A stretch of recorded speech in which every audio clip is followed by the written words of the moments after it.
every other time with Eric Kisiangani podcast. Yeah. Kisiangani, the building stand-up comedian, podcaster extraordinaire, host. How you doing, brother? You guys, thanks for having me in this amazing spot. Karibu sana. Just been watching other guys here. I'm like, when is my day gonna? So the last time you were supposed to come, you crashed a boda guy. Yeah, but What happened? What happened? The case is in court. No, actually, that thing is done. I had an accident right outside my house.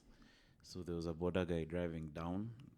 It's a slope, right? So he was driving down me, I was driving up. So the road is a bit, it has rocks. You know those kitty roads? Yes. So the car swerves towards this side of the road. The border goes straight into my muti. Probably about that. If you're watching and you've been living under a rock, this is Kisiangani, legendary stand-up comedian. These guys are at the forefront of changing comedy in Kenya as we know it. Yeah, man. How is that treating you, man? No, it's going well. It's going well. Guys are doing big things. Guys are being offered a lot of money lately. Talk about that a bit. There's a roast we did with Showmax last year. They paid us some, polite cash. But those roasts are funny, man. The snippets I see on TikTok. But I feel like they dropped the ball kidogo. I'm exposing guys here. But the sound wasn't edited well. The sound, if you listen to the sound, guys are checking, it's as if they used some sort of laugh track. But those are teething problems, bro. Yeah, true. But we have not had complaints directly from the audience. But us who are there on the ground, like you'd see someone has killed on another level. Yeah. So the TV show is not doing justice. Yeah. But it did well. Now there's a new roast coming up where guys are being paid even more money than the last one. You usually I host, think that's right?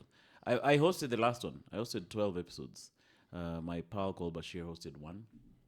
But this one, I'm not doing it. What? I feel like, the way people take too long on the stage and, they don't know when to exit. But don't you guys have... it's not timed or pre-timed, like everyone has 4 minutes, 6 minutes, 8 minutes? No, remember me, I was hosting. So I was hosting, I hosted 12 episodes and it was super intense. Yeah. Because you had to perform at that level every 12 week. times, goddamn. There was a time we used to do it every week. For a month, we did 4 roasts continuous, back to back. So performing at that level, I feel like the lead time between the last roast and now is very short. So it would be very silly of me to jump back in thinking I can do it at that same level. So let me stop you in your tracks there. Let's take it back. You're now at the forefront, like I've said, of mainstream stand-up comedy in Kenya in its new version, which is palatable world over. Yeah. Provided, not that I'm biased, but provided you're an English speaker, anyone from all over the world can watch what you guys are doing and actually feel like, wow, this guy is actually funny. It's similar to what we're doing in the West. But where does comedy start for you? Comedy, for me, started in 2013. And it started in a very silly way because I came across... Okay, before that, 2013, there's a guy called Eric Omondi. Is there a guy called Eric Omondi? Not the Eric Omondi, another Eric Omondi. Okay. So this Eric Omondi is a very good friend of mine. And then he was the manager... comedian as well? No. Okay. He was the manager of Eric Omondi. Okay. All right. So I used to be around those circles where I'd see Eric doing his thing. But since I was a young guy in Campo, I used to feel like I can talk in front of guys. So I remember I used to tell this other Eric manager guy, I'm like, wait, man, so you put me on somewhere. Me, I can do this thing. Yeah. Then he'd laugh. Be like, go away, man. So I always had that feeling of I can speak in front of people.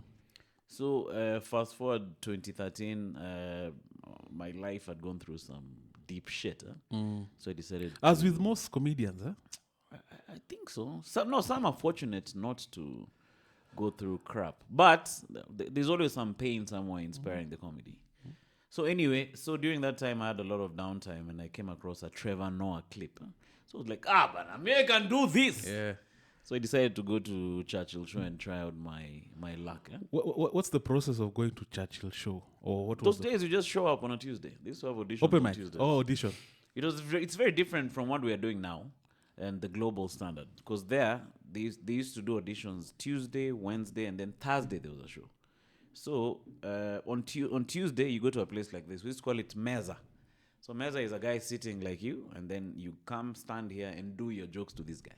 So sometimes this guy is on his phone, he's texting, he's calling other people in the middle of your set. You're their punchline. Yeah, bana, you're there. So, unajua ukiwa tao, for example, ushaiamka ukiwa tao alafu like this guy is not even listening to my stuff. So this guy looks at his phone, looks up, he tells you, uko chini, come next week, Tuesday. The goodness is they used to give you hope. They don't tell you go away forever and ever. They just tell you Rudy next week on Tuesday. Was there a bias towards perhaps someone like you who most of your comedy is in English? No, but I was green. It was English, but I had never done comedy ever. So it's not like I was good. Because I went there, I did some silly bits. I remember the first day, I think I found Terrence.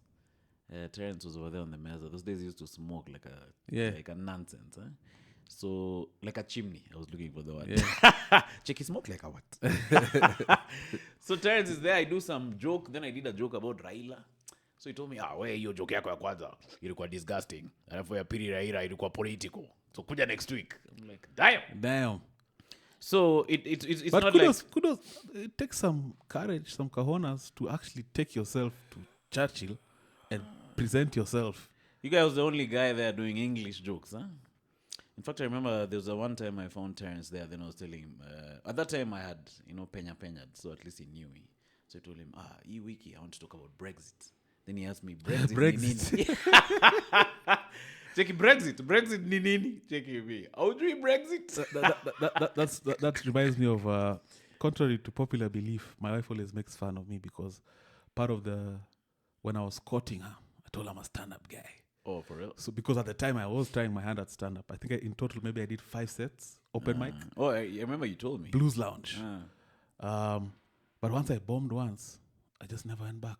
Because I had that starter's grace. First set, hey, guys check us. Oh, guys check out, huh? Yeah. Then there's a day I just bombed from start to finish. I was like, okay, this is not for me, man. A real comedian comes back after bombing. Yeah, apparently. So you need to come back, Mazi, so you become a real comic. I think I don't think I have the ability like I thought I did. Guys are pregnant with expectation. Nichekeshe sai. Hey, bro, it's an intense.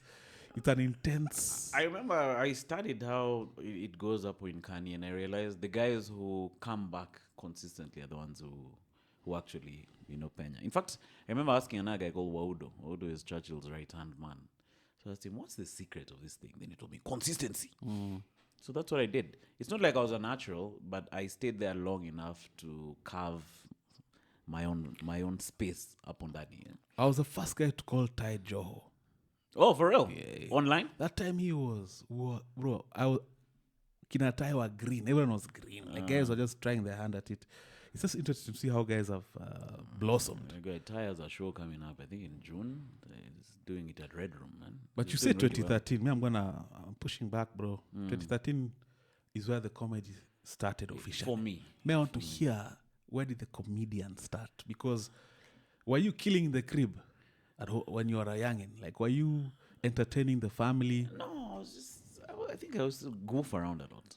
And I think that's what I still do on the podcast. So I used to goof around. But like when you meet me just in a regular setting, I feel like I'm one of those very quiet guys. I'm like Fox. Would you say you're an like introvert? I think I'm an ambivert. To acquiesce. Yeah, so if I'm in a space where I'm not very conversant with what's happening, I'll be in a corner hiding. But if I'm in a space where there are people I'm used to, is when I start opening up.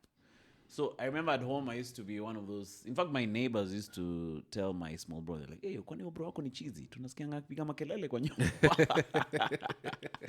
But now when I chomoka from the digs, I'm very, stone face. I'm doing my thing. Then I go back home. So I think that's what I was trying to do when I went up to Churchill show. I was trying to bring that now on stage and try and make it work.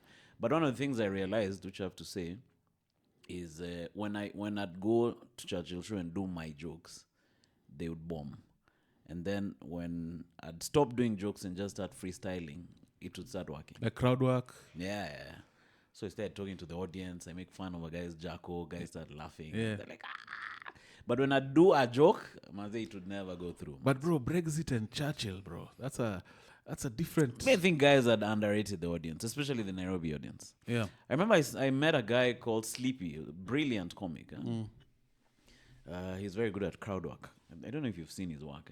It sounds familiar. Sleepy David.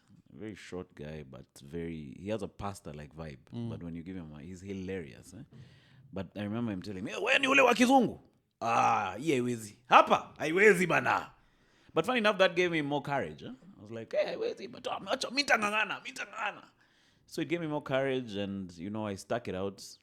Amandip came through. Amandip has been there for yonks. Amandip has been... I remember seeing Amandip in, 2011. Did he have those 2011 when he was a youngster? I think you're mixing up the. I think Amandip came through either 2015 around there. 2015, but he was a if kid. I'm not wrong, yeah. He was in Campo. Oh yes. I remember he was reading his jokes from his hand. They put him at a very weird slot because there was the show started with an open mic, which I found my way hosting. So I used to host that open mic. Then after open mic, it was MC Jesse's show. It was called Churchill Raw. Then after Churchill Raw, there was now Churchill Show, the big show now. Yeah. Guys used to call it the main show. Yeah. So between open mic and Jesse's show, they worked Amandip there to try him. Yeah. But he did well. If I remember right, he did well. But the problem with that place was sometimes some of the directors would want to make you into a character. So I remember a man telling me those guys were telling him to become Muindi who sells in a spare parts shop. So like, you don't want to be a Muindi who sells. That sounds so Kenyan. Yeah, man. I remember I was told to I had this bit where I had an Italian accent. So I remember a guy telling me, "We Kenya unafaa kudu kuja kaa msi mwenye ametoka Italy na amerudi Kenya. So andika mistari za hizo." I'm like, "Zee." I'm like, what kind of corny shit is that? Yeah, that's some 1992. If you observe, there were many characters in Churchill Show.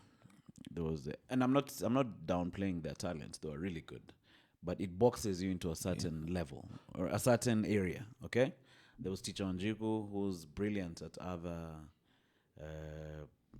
like she's an actor. Her history is acting. In fact, there's a bit she does online at Churchill Show. She does a drunk bit where she's talking about being drunk and stuff. So she has a lot of versatility. Okay. There's my buddy, Professor Hamo, very brilliant guy. But now his character is what? Like a professor. But you see also... But it boxes you. Completely. So we don't see another side of you. Yeah. Because you now become that character for Hamburger. life. Yeah, Mazi. Remember Hamburger? Who? From Def Jam 90s. I don't remember that guy. Who's that guy? He used to... exactly. It just echoes to your point because he got boxed in with that specific character. You come to stage and be like, Hamburger. Right. I'll ask folks to put him on the screen right now. I'll go check him out. Even Nani used to have these characters, Little Kev the Bastard or something. Yeah. So this mentor of his, I've forgotten his name. The late. No, his mentor is still alive, but he has a stroke. Yeah. His mama's like this. I think he's called... I've forgotten his name though. So he told him to drop that name and just become Kevin Hart. Yeah. Talk about your writing process. Because I remember, again, 5 sets. I remember writing because I was in Juba and I was coming up with jokes because I know when I land in Nairobi, there's Blues Lounge. What's your writing process? My writing process has evolved over time.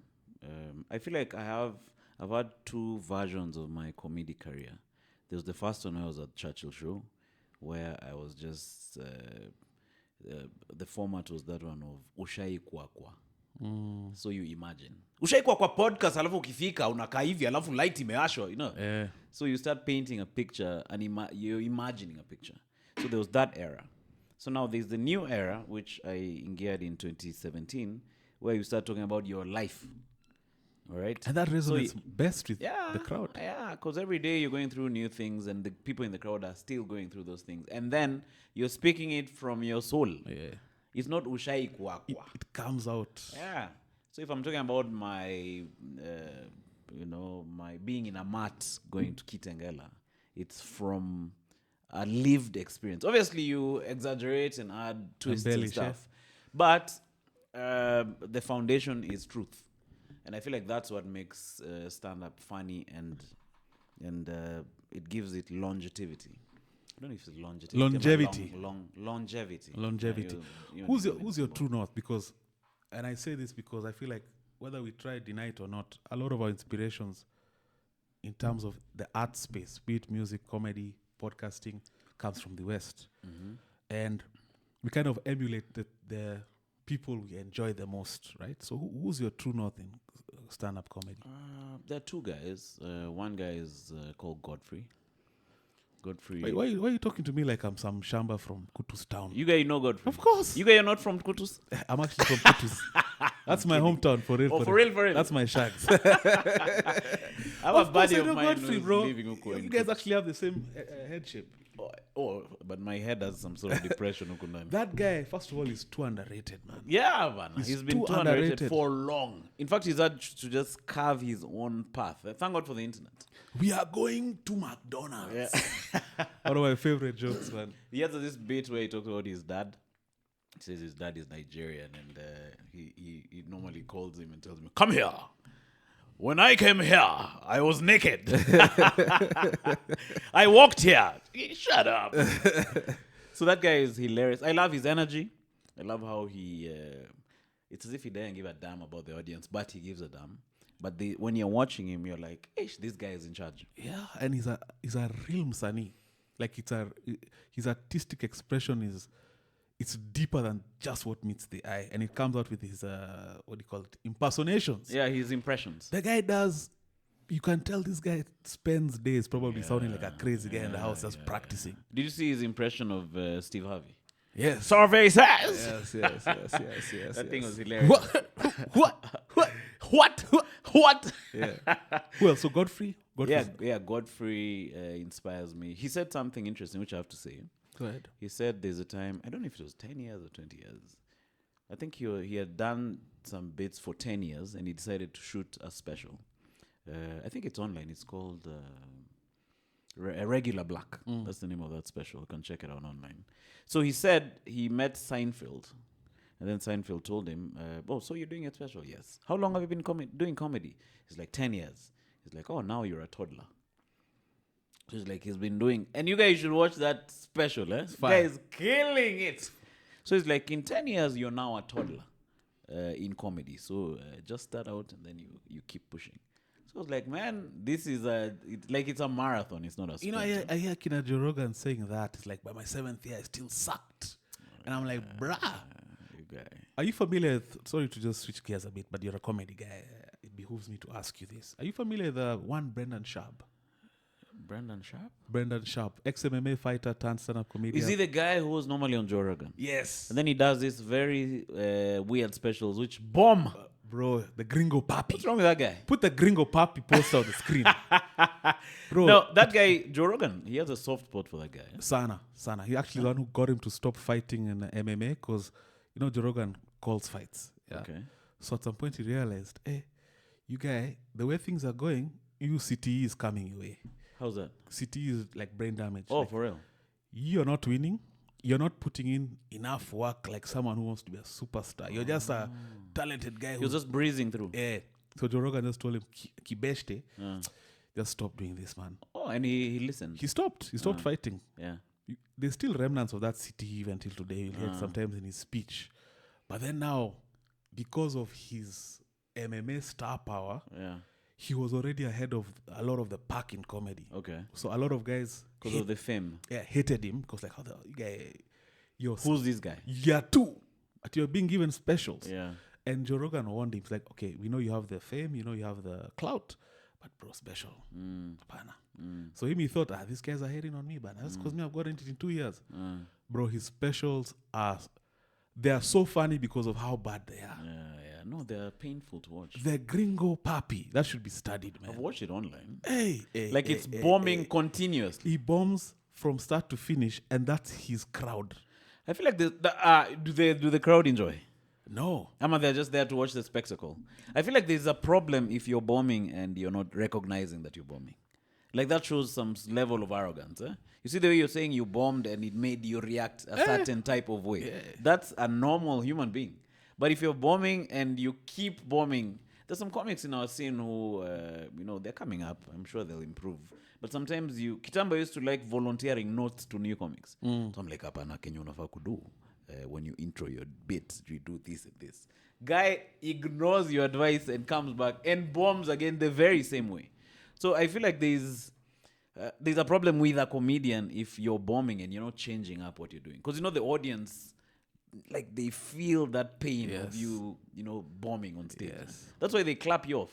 They're like, bana talk up unatumiza. It actually becomes the opposite of what you're trying to do at a comedy show. It becomes pain. So how that guy keeps, just churning out shows while bombing is amazing to me. He quit.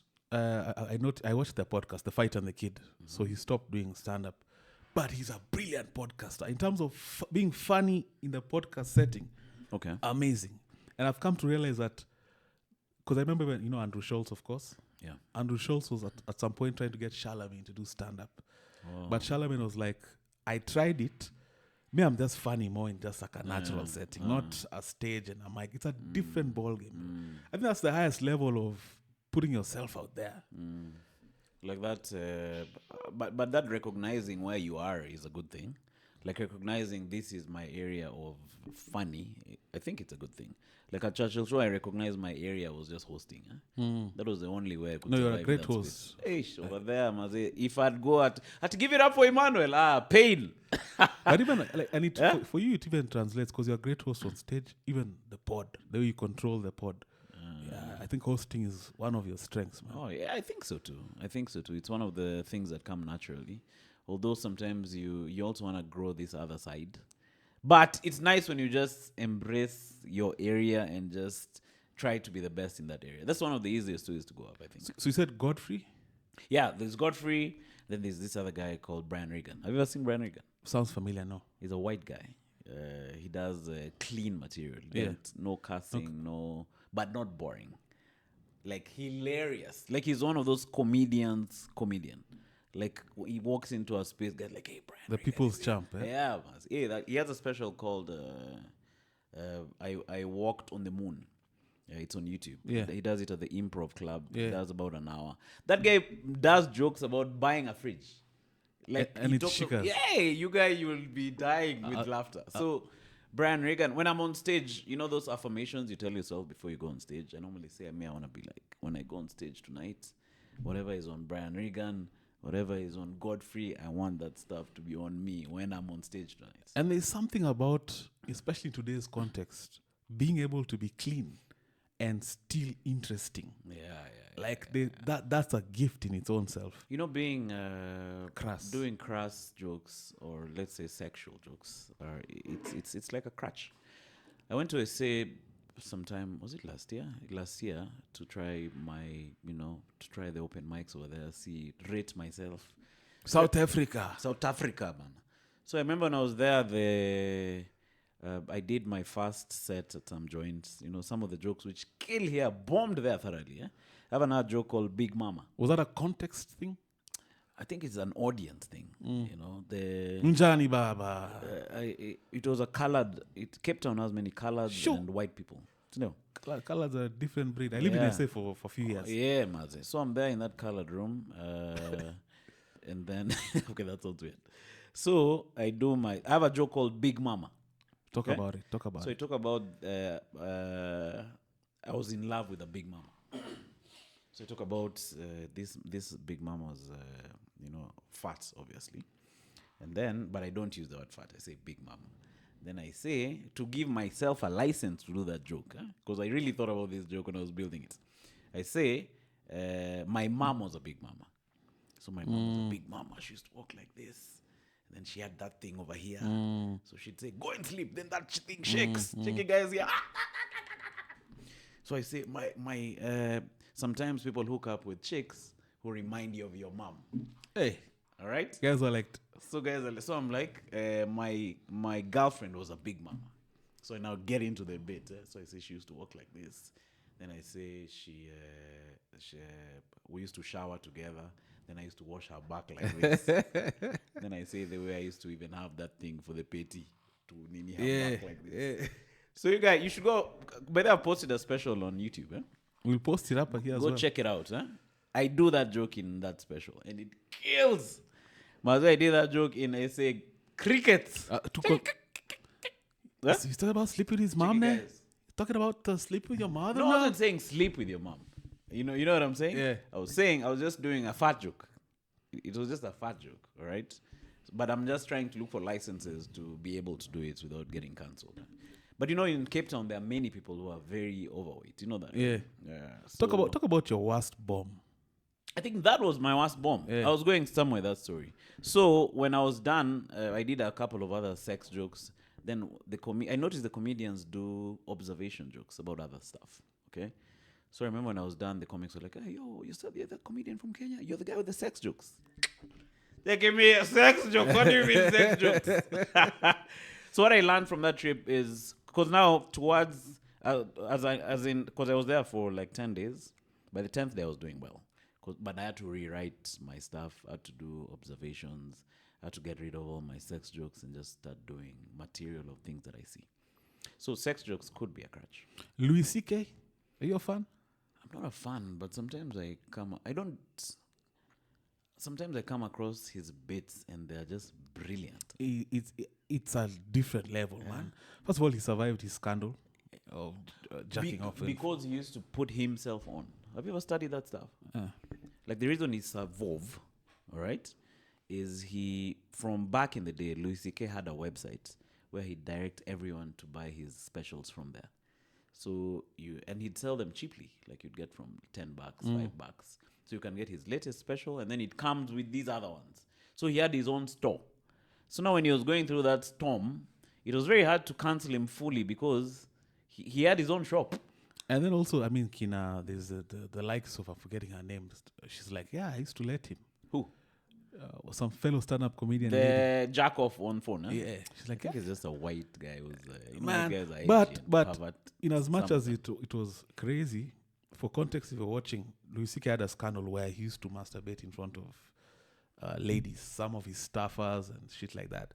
He'd call someone and also masturbate. But then now, if you watch Louis C.K.'s stand-up, there was no surprise there. There was nothing He surprising. used to talk about it. He has some pervert thing that he plays into, but in a very intelligent, smart way.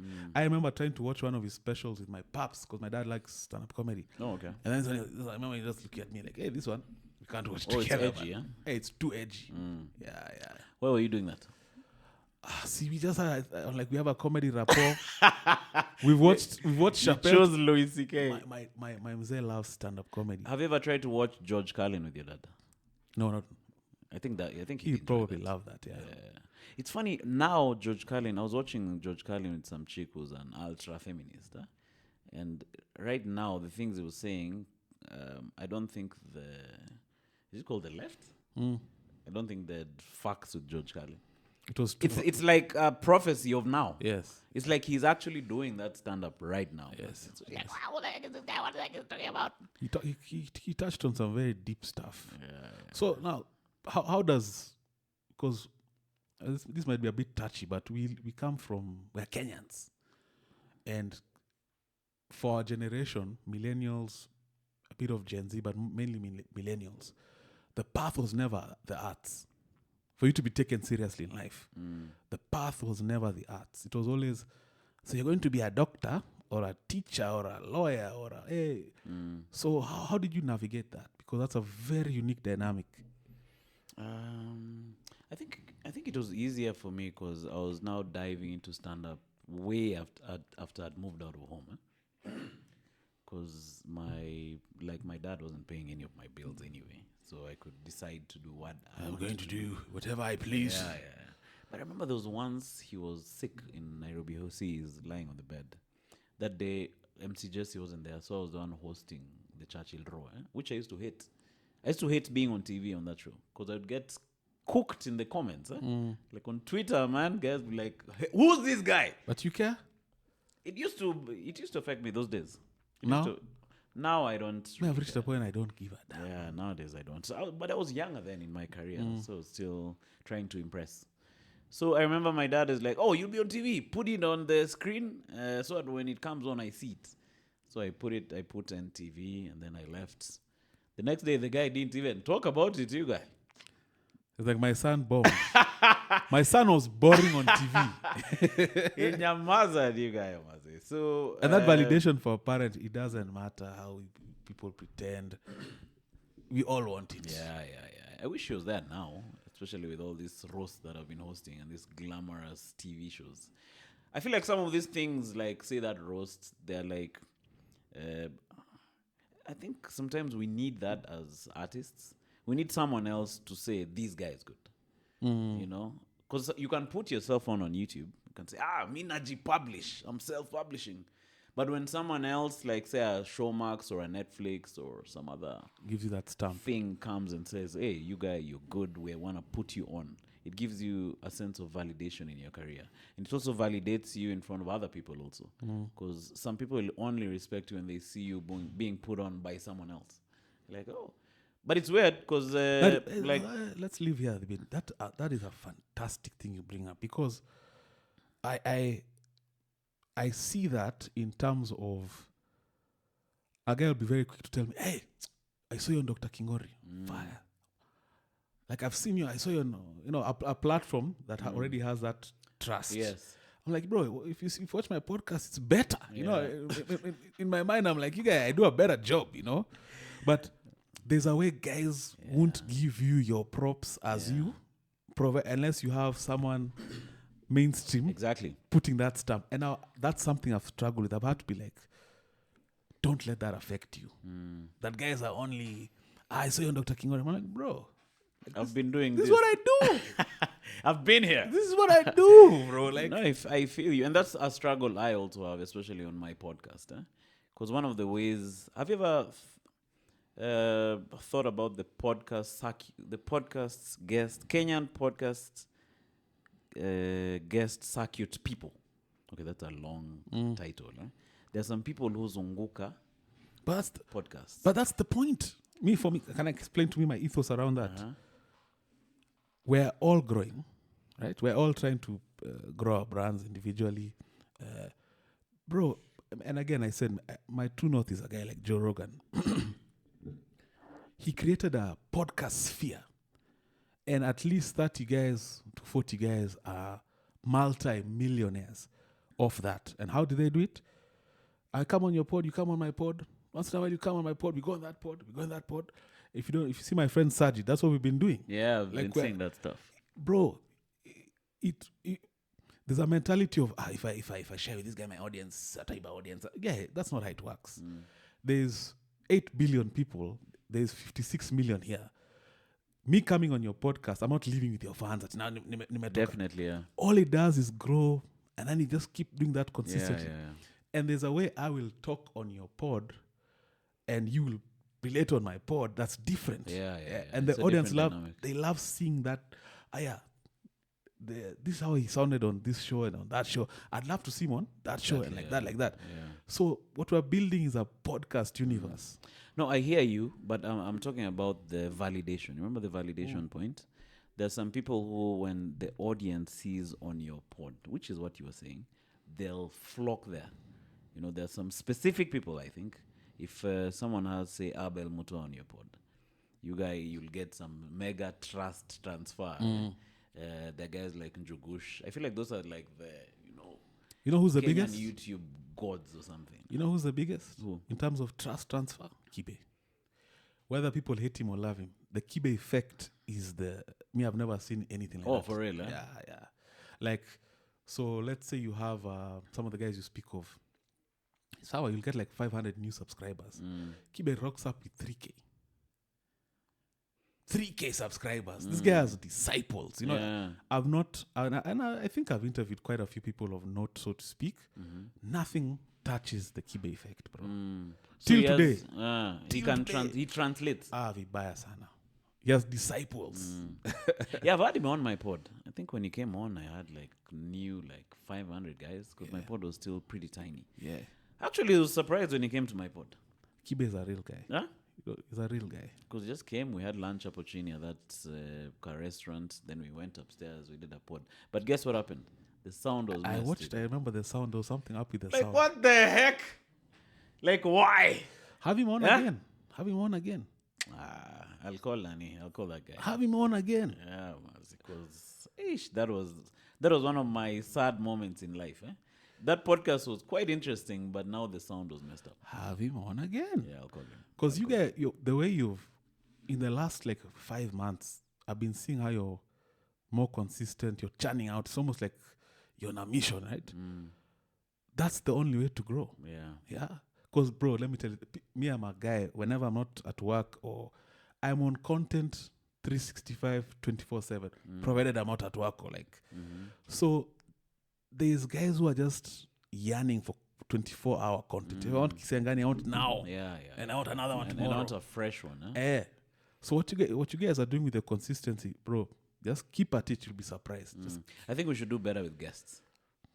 I feel like we should do better with inviting and chasing. You remember what you were telling me about being shameless and send those DMs and keep at it? I think that's one of the areas I should work hard at. Because sometimes I text someone like, when you begin next week, tutaona.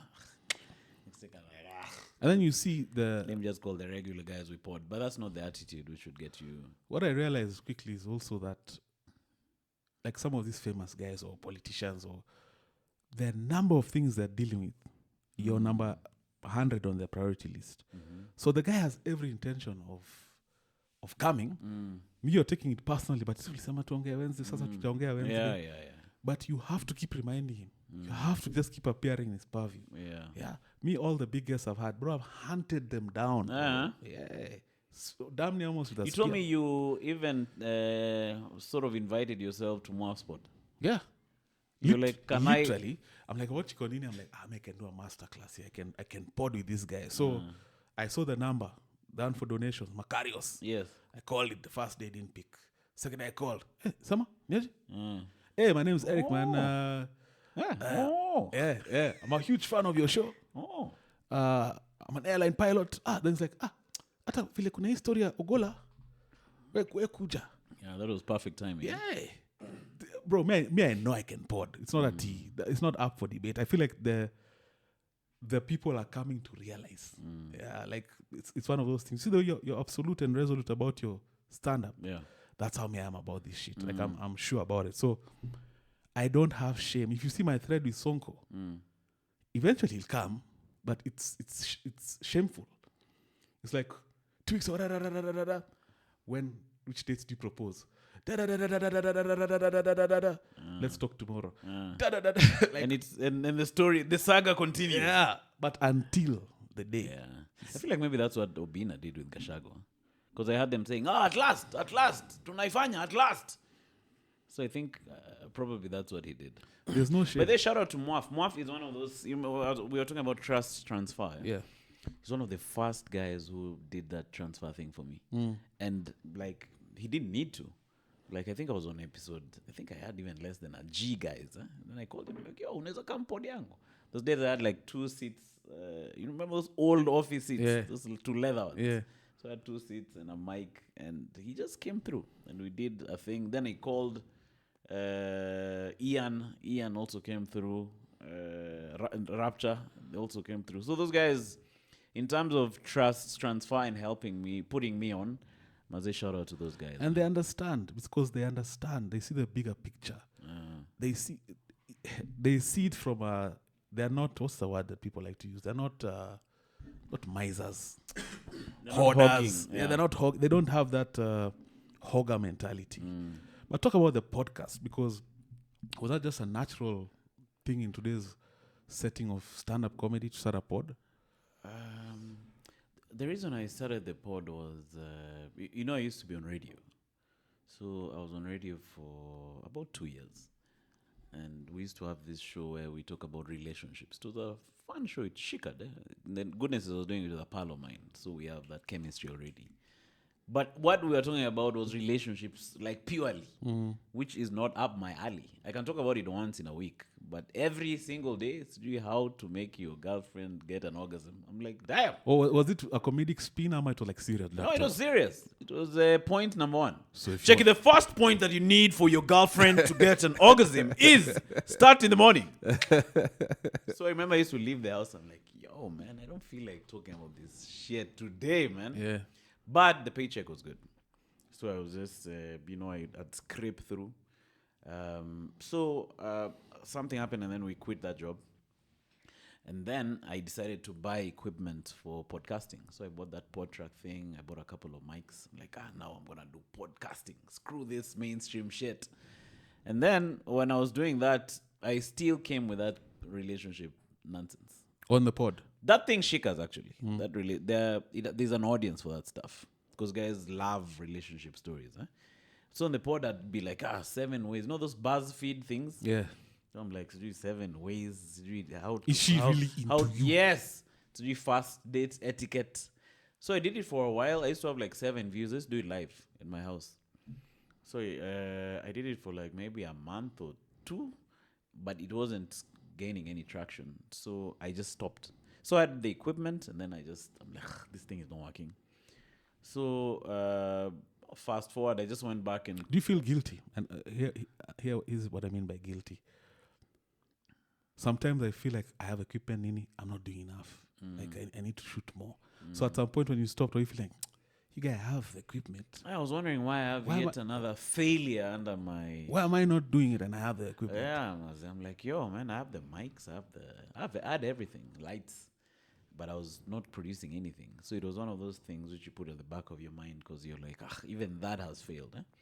So I went back into stand-up. I did that 100%. And then there was once Mwaf invited me to their pod.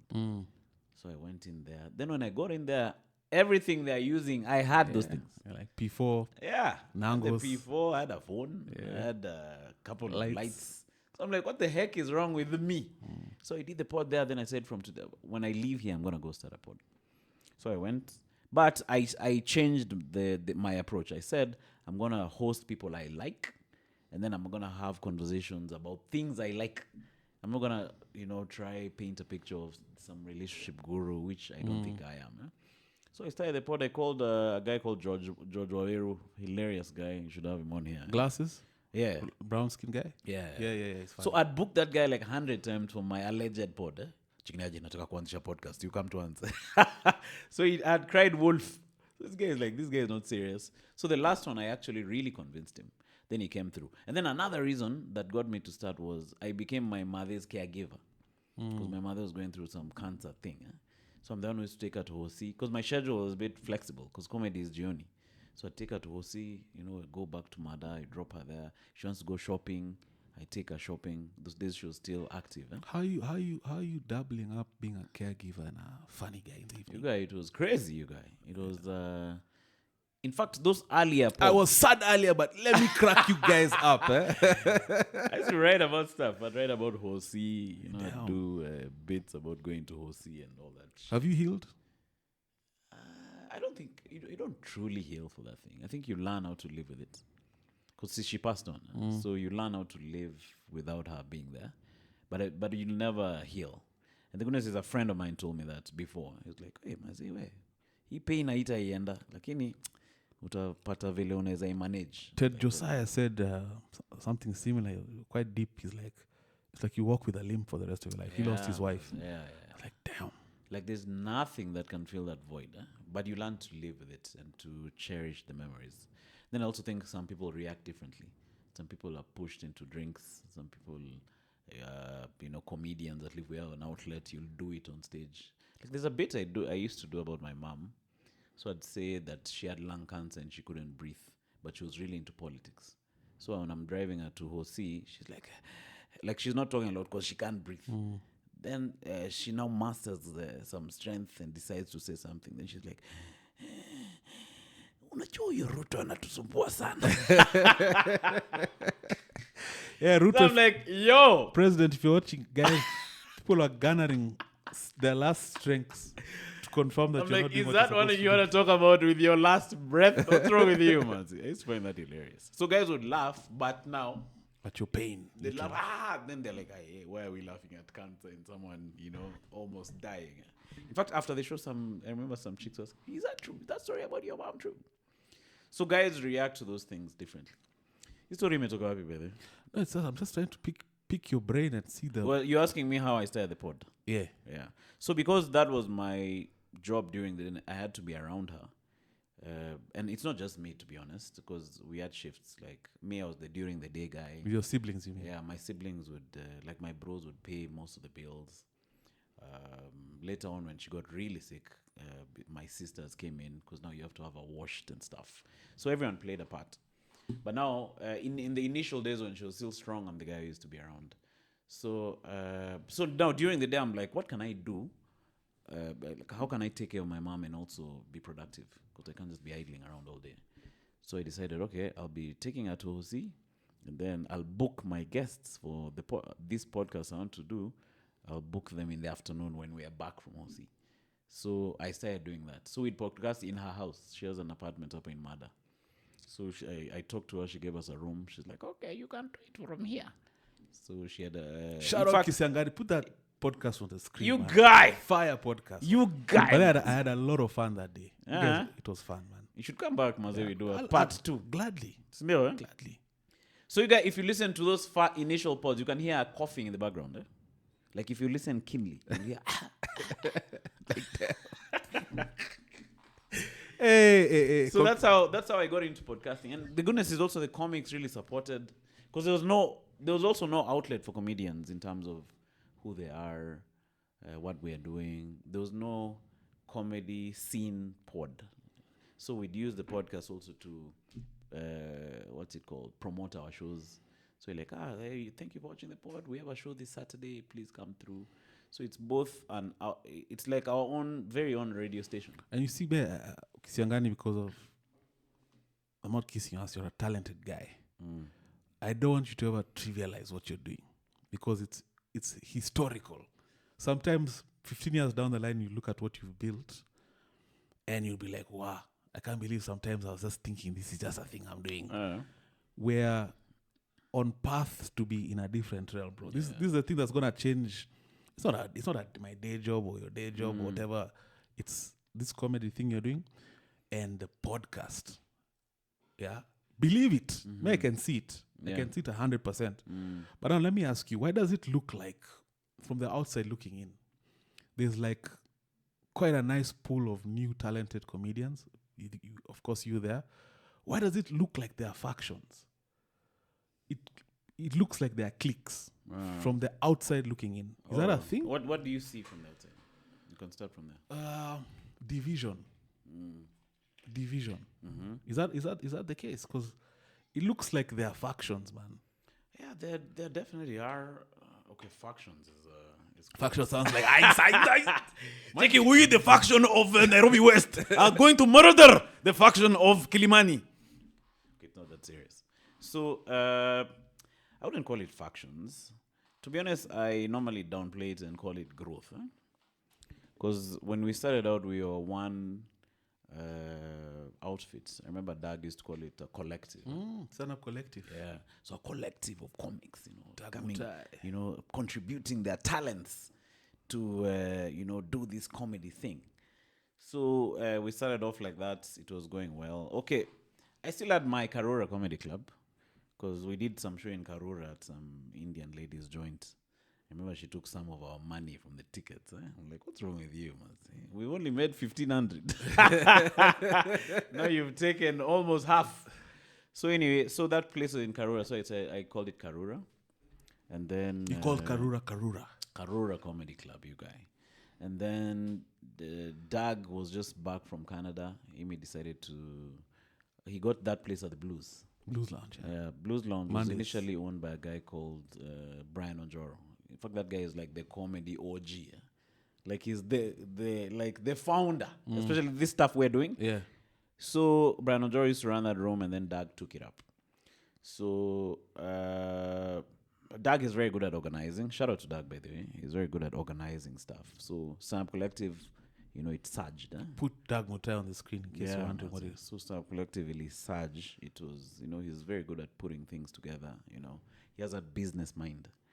So that was going on really, really well. And then all of a sudden, there was a guy who came up with some show in Westie, just out of the blue. And it was a very well curated show. That place was called the Blue Room. So comedians were even being given food. maji after you perform. Kuna maji. After you perform, so you're given 5 ngwizis. Yeah, those days that was like, cause there was no audience. Yeah. Like there was no money to pay anyone anything. Yeah. You know, you do a show, maybe 3 people show up. How are you gonna pay anyone? Because you also want to continue doing the next shows.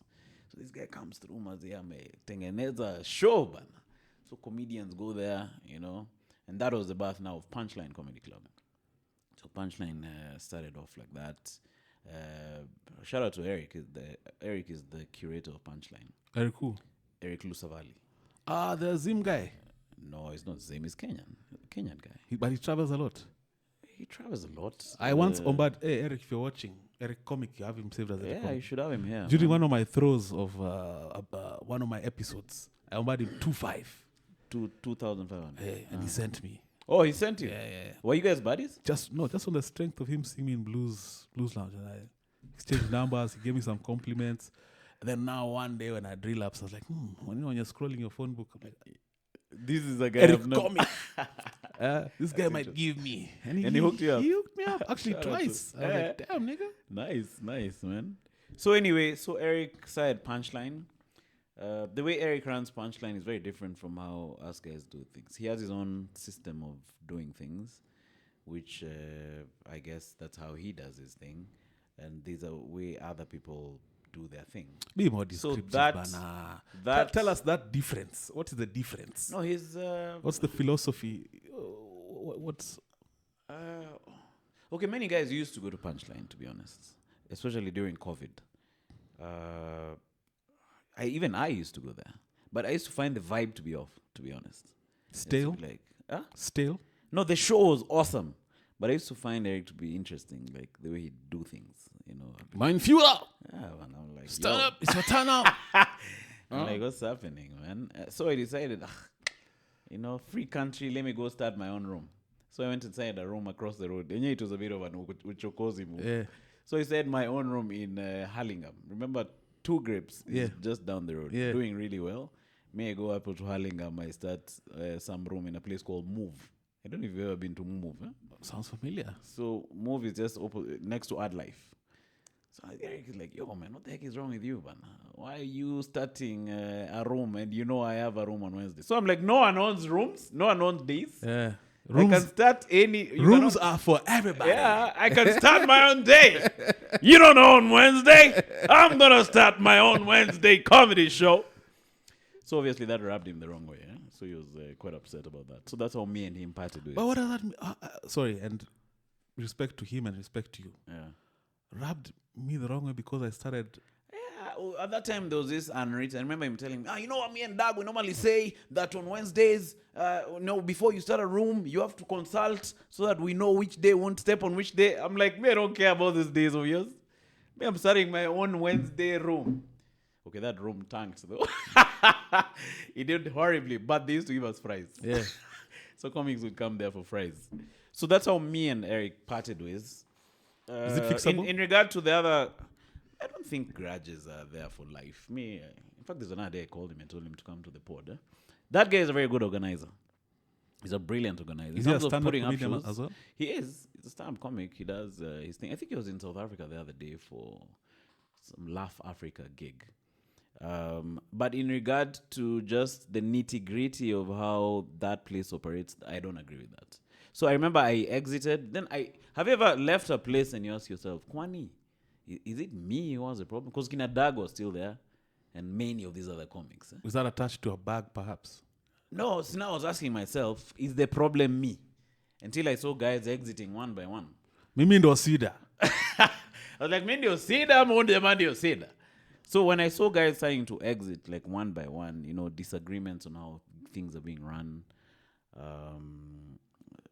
some guys feel like they were supposed to be on a show and they were overlooked and he put another guy, then they leave. So one by one, there was quite a trickle of guys out. But I feel to me it's sad because the turnover I feel like me with Karura Comedy Club, for example. Let's say, you're actually an Eric. So you're Eric with Every Other Time Comedy Club. There are some audience members who will come to my comedy club who will never come to your place. So they'll never know you. But since they know me, I can say, Eric, come and host my club. Yeah. Come and host these guys of mine. And then me, I'll come and host your guys. Yeah. See, now that way comedy grows. Cross-pollination. But now I feel like his main problem was that one of if you perform here, you can't go and perform there. So it says if you perform over here at this comedy club, you can't go and perform there and come back here. Did everyone have to get like the same haircuts? Because I'm hearing Kim Jong. See. If you're performing here, you have to cut your hair. So guys, so that story of exclusive access, you can't perform here. Like if you go to Sijui Punchline Uganda, you have to talk to Punchline Nairobi first. Like what the heck? Does he have deep pockets? It seems like. Yeah. It seems like. But the idea of there's once I texted some, the comics, the way I went to SA. So you text another comic in the country you want to go to and tell them, hey, by the way, I want to come do a couple of nights over here. See, you hook me up. So I text another guy called Evans. Shout out to him, by the way. He's a big comic in TZ. I'm like, Evans, man, I want to come do a couple of spots in TZ, in Dar. And is there money attached? No. I'm funding he's not invited me. I'm taking myself. So he's like, no, you can come, but know that we are allied to Punchline Nairobi. Allied? Like, that is... Allied. Like, what kind of bullshit is that? But it's a sad state of affairs because even when I went to SA, they were telling me the same thing. They were telling me, what's wrong with you guys? You guys fight a lot. Bro, from the outside, like from your banners, you can just tell hapa kuna kakiru. No, I feel like, to be honest, I don't know about the other comics, and this is what I do this is what we agreed with Doug. We said, let's just do comedy. Like, that's the solution to all that nonsense. Like, just have a show, focus on doing the next show. Like, you're only as good as the next show. So we do this show. Let's just keep doing comedy. Let's forget about if someone else wants to have politics, you have your politics. When you're done, you can come back and join us. Because we're just doing comedy, man. And that's the policy we've been using till today. Like, many times, because of that division thing you're talking about, Punchline is really seen. It's very colorful. So many comics, when they're googling comedy in Kenya, that's what comes up. They see that thing first. Yeah. So they go there, but they don't know that there's this other scene that exists. I remember there's this guy called Vafa. So Vafa is a comedian from South Africa, brilliant guy. Vafa Africa on Instagram. So Vafa went to Punchline, did a couple of gigs there, and then he came. I think he came back, and then he said he wanted to do some stand-up collective gigs. So this guy was like, hey, if you do those gigs, you can't come here. Gay! Like, what the heck? That sounds so gay. But when now they discover there's this other normal, in quotes, section, where, look, you can perform wherever you feel like. Yeah. If you want to perform at stand-up collective and you want to go to Punchline, that's fine. Yeah. Like, enjoy the scene, enjoy all the rooms that you can enjoy. But I can't tell you if you perform at Karura, you can never perform anywhere else. I think that's crazy. Yeah, it's a very warped way of looking at it. So for us, if, the guy wants to come back and perform with us, that's fine. If you want our guys to go there, that's fine. There's no grudge. But us, we're just going to continue doing stand-up. Let me get a bit uncouth. Because uncouth is my nature. Because in my pitia mengi, I have no shame. How is the man in stand-up? Now I'm a kitambo. Paint us the whole picture. I remember when I used to eat sardines for dinner. Stand-up, man. No, stand-up can do you in. Stand-up is a marathon. It's not a journey. And then also it's weird because it might be a marathon for me, but you might get in and start filling up rooms faster than I did. Okay? But it's a long-term journey. To be honest, I've been living on stand-up for a while now. When I left radio, I just, there was nothing else I was doing. I was just doing comedy shows. So things would just come up. I remember when I left radio. You have a rate card and all of that stuff? Yeah, I have a rate card, yeah. If I'm doing emceeing, I have a rate card. I'll charge you X amount of money. But at that time, the emceeing scene for me hadn't really caught on. So you can also host a normal function? Yes. Okay, I'll keep that in mind. Yes, yeah. I can host a normal function. Kisiangani! Yeah. Hosted some gig last week for sure. Fox and Mariah's wedding. Yeah. But not the weddings for dancing, not those ones for dancing. Unajua hizo za kudance. Cheki chini kwa chini. You know Kibunja style. You know Kibunja? Kibunja is a lawyer who's also an MC. Is he a brown guy?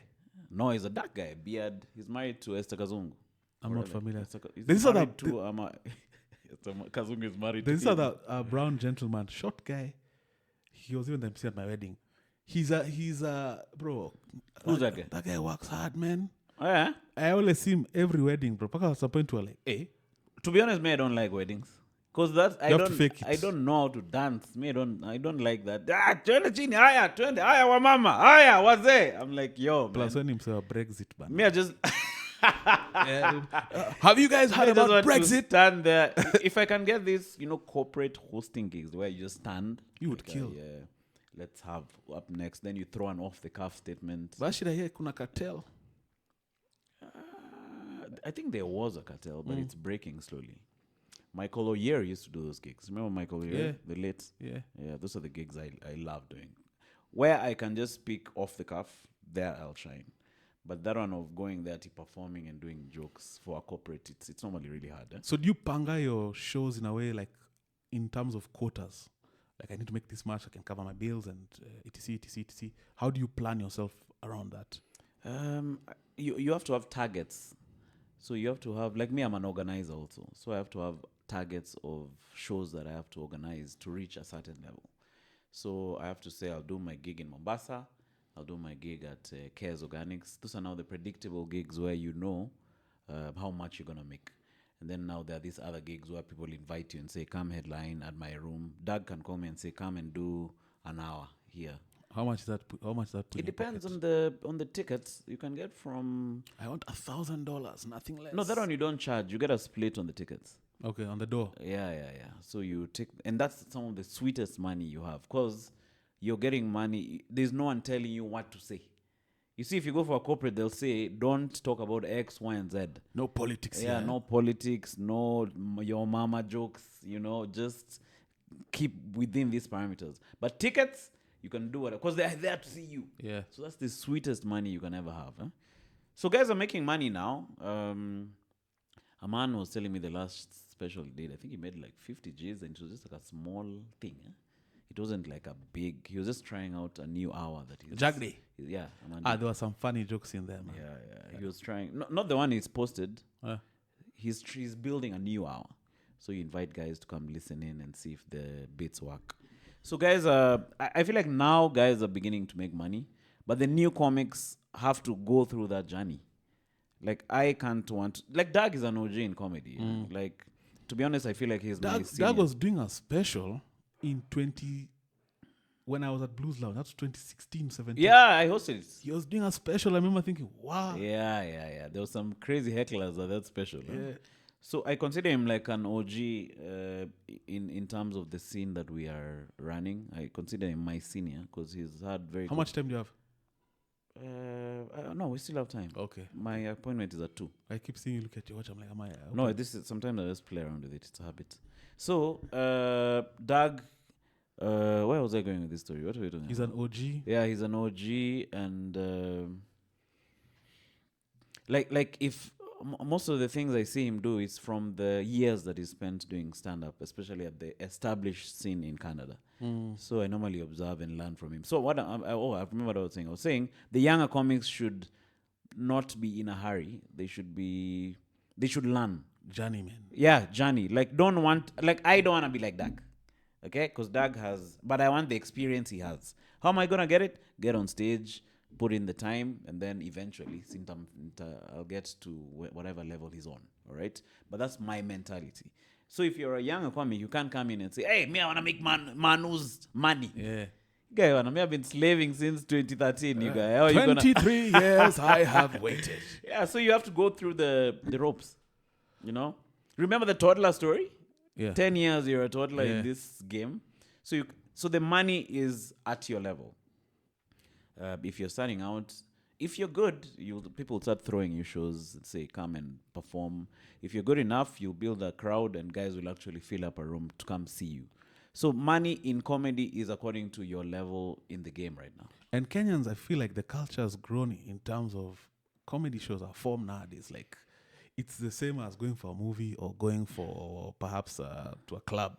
It's becoming part of the ether of what people do for recreation. We are getting to. I feel like now we are one of the mainstream entertainment options out there. Because you guys in Nairobi, what are the entertainment options? Like go to the club on Friday. Okay, you can go to the club on a Friday. Tandika Gilbis, it's Tandika's you, or you can go maybe for a movie. You know, a hit movie is maybe once in Very blue rarely. moon, Very especially rare nowadays. Aye. So comedy is a nice, chilled option. You'll have a couple of drinks if at all you drink. If you don't drink, you can still enjoy. And then at 10, you're driving home. Yeah. As It's fresh safe. as a daisy. It's safe. Yeah. But it has taken a lot of sacrifice. I Like think we've babies, underrated huh? how much sacrifice is taken. Huh? Like baby human Especially, sacrifice. Huh? yeah, as in the time. The time that comedians have put doing shows out of pocket. Like there's no one paying them. Yeah, they show up, especially for culture, open mics. literally. So they show up, they get on stage, get on stage every week, like now we have a show on Wednesday, we have a show on Thursday, all the way till Saturday there are shows, and guys are showing up, just they're like, hey, can I get a spot? You put up a gig, someone says, spots are not paid. You paid, the person in the poster is paid. But now if you're doing a spot, I've come and asked you, hey, Eric, man, I've seen you pangaing a show. Can I do a spot? So you just come on, try your jokes. That's not a paid, that means you're using your own money to finance the thing. So cumulatively, there's been a lot of sacrifice to get comedy where it is. And I think we haven't spoken enough about that. And where do we measure up in terms of Africa? I think now we are doing really well, Mansi. Top 3? I think we are... Nigeria, top us. 3. No, Nigeria is not. And what I mean by top 3 is also translatable internationally. Yes, that's what I'm saying. I feel like we're in... It's top 2. Top 2. Only to I feel SA. like it's SA and then us. And SA, I think there's the two main guys, of course. It's Trevor and... although... Luis Ogol. Yeah, of late I'm not a fan of Trevor, man. He's gone too left, man. Yeah, Trevor, man. When you went to America, you lost me, man. Man, a bit disappointing. But I tried watching his podcast. He's made bank. Let's not get it twisted there. Yeah. But I was watching his podcast. I'm like, wow, this guy's a left guy, kabisa. Oh, it is? I've never He's really left-leaning Iliambaya. Yeah. Is he still doing a lot of Trump material? No. On his podcast, no. It's just left, man. I felt like when he was on the Daily Show, it was just Trump. Like, I'm like, yo, there's no other angle we can do comedy about. And that's why as soon as Trump lost that second time. Yeah, he was out. And then I was telling my brother this other day, just comparing talent. It's so clear the level of Jon Stewart and Trevor is not even in the same realm. Yeah, true. Jon Stewart is a maestro. No, that guy is a natural, man. What? Like, he just goes in with his left-handed writing pad, and he's just... they had to get him back. We've had such shows in Kenya attempted. Dr. Kingori, of course, infamously and famously, although now I like how he's transitioned to his own thing. I feel like it was way overdue. I'm like, you guys, are you still on TV? You can do this on your own. You can make more money, YouTube. And then Ty had a show momentarily. Yeah, TMI with Ty. Yeah? I think that was the most successful late-night style show. Okay, Ty knows his story. I was supposed to host that show. Huh? Yeah, man. What happened?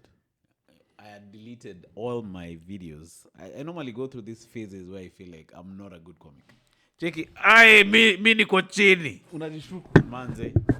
So I went and deleted. They were looking for a host.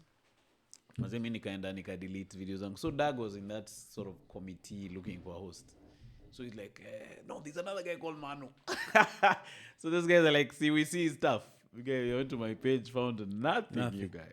So he calling me like, what's wrong with you, man? Why have you deleted your... Were you having a lull, like a depressed... Why would you delete your stuff? No, I didn't feel like it was good enough. Especially those days, it was a couple of years ago. I used to go to these times when I'm like, I'm not a good comic. I'm like, this is nonsense. I need to quit. You still do that with your pod. You think so? Yeah. Why? Your demeanor around it is unajishuku. There's a way unajishuku, yet it's a brilliant pod. With the pod? Yeah. No, I feel like with the pod, I'm in it full swing. I've never had those thoughts with the pod. In fact, the pod is where I'm alive. That's your sanctuary. Like when I'm there, the camera goes on, we start vibing. I'm like, oh, I wish this can't end.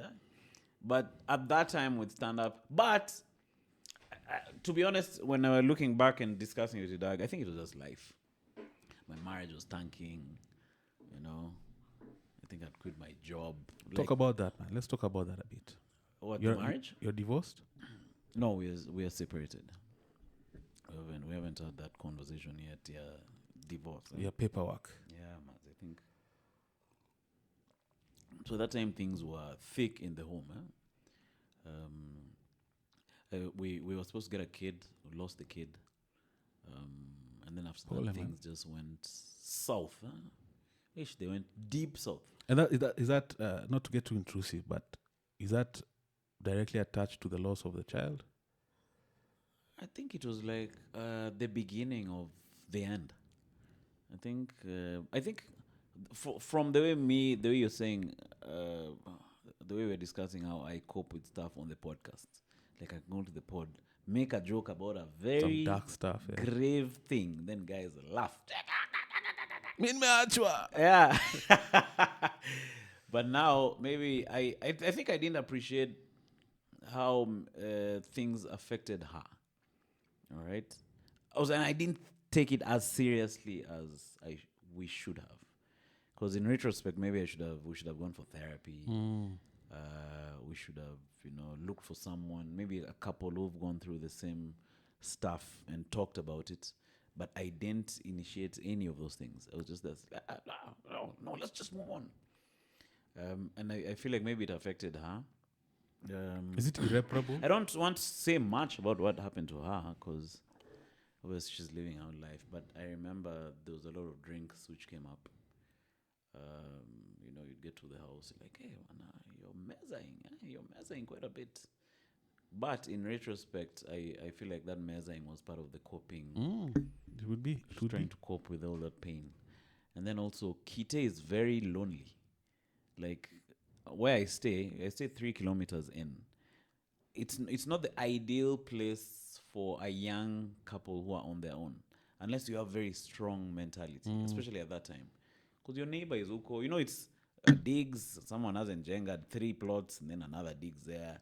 And then even the people who live there are like, some older guys. So community was not really. Yeah, there's no young community, a buzzing young community which you can chomoke and say, hey, what's up, man? How you doing? What are you up to today? Some old guys wearing checked trousers. Yeah. Like, who the heck are these guys? So when you're there alone, it could get really lonely.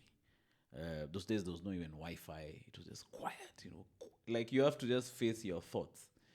And then I remember there was a time I was going through a rough patch, so I was broke, so you can't even leave the area. If I leave, I'm going for a gig. If my wife is at home, she's just at home, So, like, in those setups, life seems hard.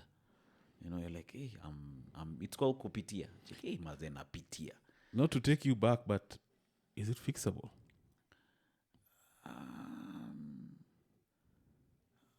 I have no clue, you guys, to be honest. Because it's far gone. Huh? It's far gone. So I have definitely no idea, you guys.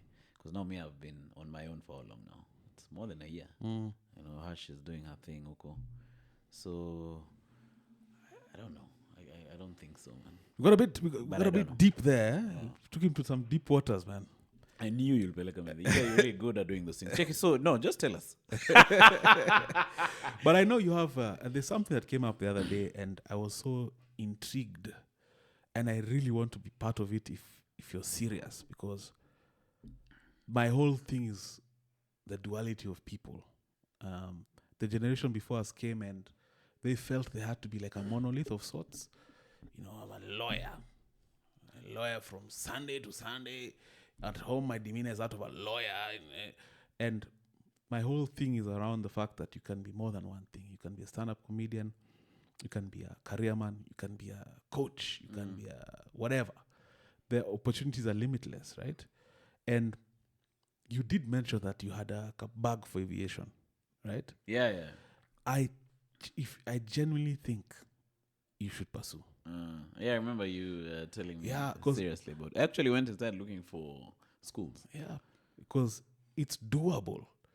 it's doable, and you can juggle the two. Yeah, you can juggle the two. All it will do is expand your horizons. Now you'll be doing like a Cape Town. You land there like, hey, let me go find a room. Yeah.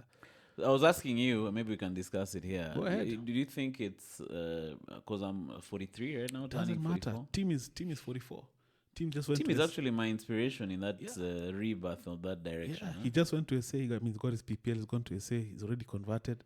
Nice. I mean, in a year, Tim will probably be back as a full-fledged pilot. Damn! And Is he gone already? yeah, He's he's in supposed SA. to come to my pod. He's in SA. I called him. I said the phone. I was like, this guy is not in Yeah, Kenya. he left. He left. And the way the industry is set up right now, bro, the options are many. There's a shortage of crew. We buy sana. So if you can find a way, all it'll do is embellish this other side of you. Like your access to the comedy scene in a different way. Yeah. So when I had that, I remember when I told Tim, now if you've started inspiring people, this thing is bigger than you now. You have to see it through so that people can feel it's doable. He's actually, when you mentioned him, I even went to his YouTube page. I started following his journeys. There's some frustrations he was going through at some level. He talked about how you helped him through the journey. So I went and started looking for schools. I checked out. I don't know how much you know about them, but I was told they're very strict. Yeah, they're a bit for someone of your age, your demeanor, someone who has life under their belt. I'll tell you off camera the best route to go. Yeah. I don't want to. No. Yeah, true. I don't want to be pro a school or anti a school. Yeah, guys are very sensitive around that. Yeah. So I've been doing my research. I've been trying to see how I'll put my money together to finance it. Because I got someone send me a template of how much guys are paying. So I'm like, okay, I need to put away this amount of money. I believe in that thing for how to eat an elephant. Okay, a bite at a time. Bite-sized. Huh? Bite-sized. Like bite it out until I'm done. And please, bro, 43 is not old. Legally, you have 22 years of flying before they take your license. Oh, all right. Which is they take it after 65. Oh, yeah, that's some good times. Bro, that's a lifetime. That's a lifetime of flying, bro. Hey, I can't. So, okay, but maybe I'll talk to Tim about that when I get him on my pod. Because my major curiosity was how he's financing his school. Yeah, so I wanted to glean some lessons. Nowadays, and this is all based around seeing it through. I know people are very scared of loans, like, bank loan. But if you can get a facility and you make sure you see it through, because if you don't see it through, now you're in shit. So now you're gonna deni. But if you find a way to get a facility and try to do it as fast as possible, your life could be different in 2 years. You'll have what that side of my life has given me is some freedom to. I don't have to think about certain things. It's quite liberating. I remember doing a podcast before I had the flying thing going. It was tea for tough, bro. Oh, okay. It was tea for tough. I was living hand to mouth. Oh, yeah. Day to day, you get like Wiz Khalifa. You get just day to day. So once I farmed this thing out, it has allowed me to now push, explore, without necessarily thinking about the overheads for now. Yes. Yeah. So if you have the passion and you can find a path, it's a good path. I feel like I need to just get that ground school out of the way. And then once I get ground school out of the way, now I dive into that CPL. And don't overthink ground school. People torture it, sana. It's very much doable. I'm far from a genius. It's 40 hours, right? 40 hours for PPL. Yes. 40 hours. 40 hours, And 6 papers. 8 papers, actually. And then I feel like there's a way you'd feel up in the sky. Like, it's like taking a walk. It's amazing. You're just there, the clouds. It's like that feeling can be like amazing. It's amazing. I'll tell you, I always say, if you're to have a job, it's the best job to have. Sometimes I look at what we do and I'm like, Yani, I'm being paid to do this. Yeah. There's nothing better. Do you, how was your first solo flight? First solo flight that was a long time ago. Of course, you're nervous as hell. Plane is lighter. you have to keep telling yourself, hey, I'm alone. You feel like the plane, you feel the lightness? Yes, because what happens is when you're going for your first solo, so you come in the morning, you do some circuits, then the instructor doesn't tell you today you're going solo. So when you're taxiing back, it's like, you just see a request.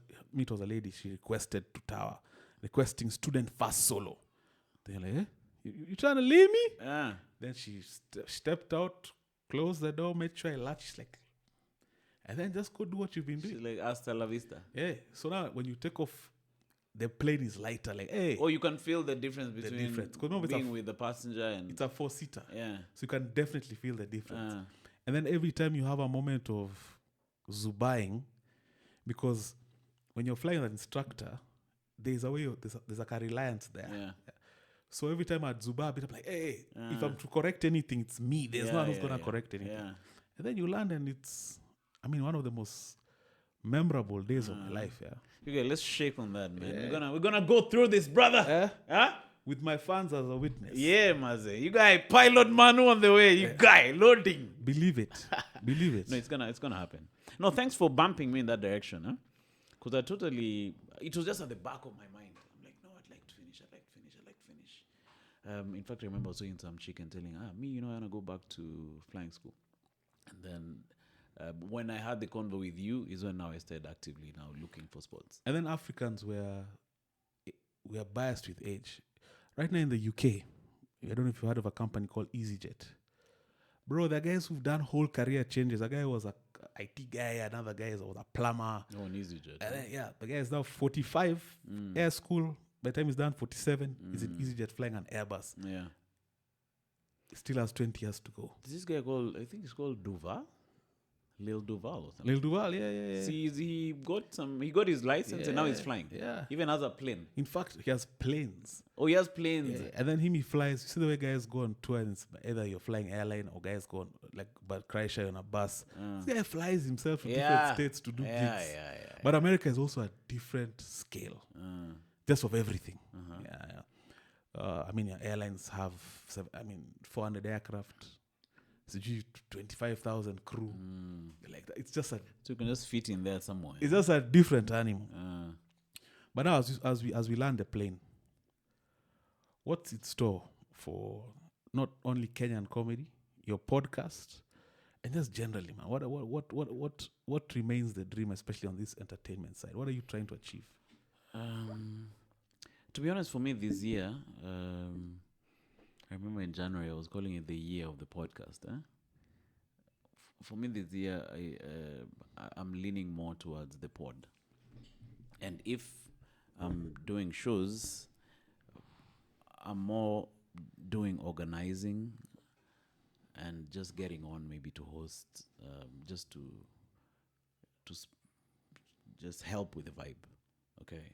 I've been doing a lot of shows in Mombasa. I have this dream about starting a small comedy club in Mombasa when I'm older. So, old man, running the comedy club. Like, I feel like it's an easy way to live all those years and still effective. So, young comics can be coming through. And I've been getting a lot of interest even from guys in SA. They're like, hey, we're coming to Nairobi. We also want to perform in Mombasa. So, I've put my focus on that this year, and then most of my efforts are going to building up the pod. I've made a lot of changes in terms of the churning out of the content. I'm now putting more money in production, trying to get someone else to help with the edits. Just, professionalize the podcast. Because, sometimes people assume that when you're comics, you're unserious. But I don't think that's the case. So we decided we're going to make the pod, profesh. We do better scheduling. We have a schedule of how the content is supposed to be coming out. We started out well for the past couple of months, and I've seen the difference. Even when you look at the numbers and even the money, I've seen a difference with the effort we've been putting in this year. But after the accident, it threw me off. What accident? It's the border. The recent one. Okay. Yeah, it threw me off for. It took me around 4. It's taken around a month for it to get back. Okay, But as I was telling you earlier, our plan is to get a new studio space, a bigger space, spruce it up, make it look better.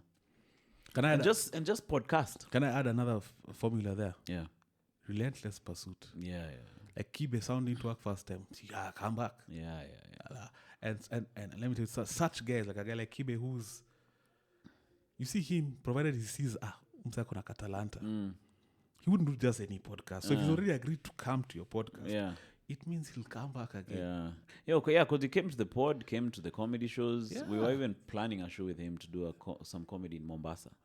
So I'll follow up on that. I'll follow up. I'm excited about the new space. Because I was doing a calculation about my life. I spent 43 hours on the road, driving up and down from Kitengela. Damn. So if I have a spot here, it'll Kite free is up far, a lot of time. Yeah, it's far. And Would Kite work for someone who works at the airport? I think Stiokima would work for someone who works at the airport. Okay, but the heat. No, I lived in Soki, but The heat is dust. It's something else. I've learned quite a lot about home ownership. There's this Kenyan dream of owning a home. So you find someone buys land in Isinya and builds a house. And they work in Nairobi. It's far. So what are you doing, man? It's far. Hapana, unajua heri huyu kwa sababu anatoka kwake. But what other costs? You're spending 50 kilometers. Yeah, how do you live so far from your place? And then you basically go to your place to sleep. You're never there during the day. And, you just go sleep. Then when you wake up, you're back on the road. So the Kenyan dream has been...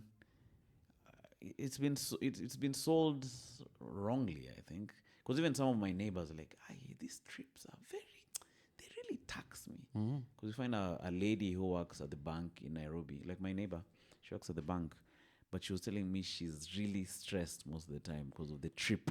I lived in Syokimau with wifey briefly, and that commute, as in even the thought of it was already stressful, having to wake up so early, then making it to work, and then at the end of a hard work day, there's this whole other drive back home. That, I think, also contributed to my marriage tanking, because my wife... So that tanking very strongly, man. Yeah, I tanked. You can feel it in those tanking. Marriage tanking. Yeah, you guys tanked. That commute used to maliza her, because she'd wake up around 4, because she works at the airport. Wake up at 4 and then anapanda. My motive was out of commission. So it was just about. Does she work at my company by any chance? Yes. She does? Yeah. You have to tell me off camera. Yeah. So she'd wake up and then Kite in a bike. Sometimes it's raining. So she figures Kite grabs a mat now to Sijui Cabanas. Then another mat to up around her. So around her. It's a mission. Hey, so now by the time she's back in the evening, she's upset. You guys, you're trying to have coitus, mazi. She's like, interrupt us. I'm tired. And then she really used to get tired. I saw it happening with my wife, man, and it was just too much. And I remember by the time I chose to move here, because our office is like 300 meters from here. Things changed, right? Yeah. Like she reports to work at 8. There are times 7:10 when she's like, okay, So qualitative. I've seen that it just eased her existence. I think we should rethink how we think this home ownership thing. It's good to have a country home, but you also need a place near your day-to-day activities. If at all you can put, instead of putting that 7 milli initially in a digs, those sides, you can get a pad somewhere in the city. Settle in Jobo and get the rhythm going, and then you build the country home for a more specific reason. Maybe you're getting, when you go older. I had one of these neighbors who'd go there over the weekend. So it was their weekend spot and their retirement spot. So they'd say, no, when we retire, we're going to move here.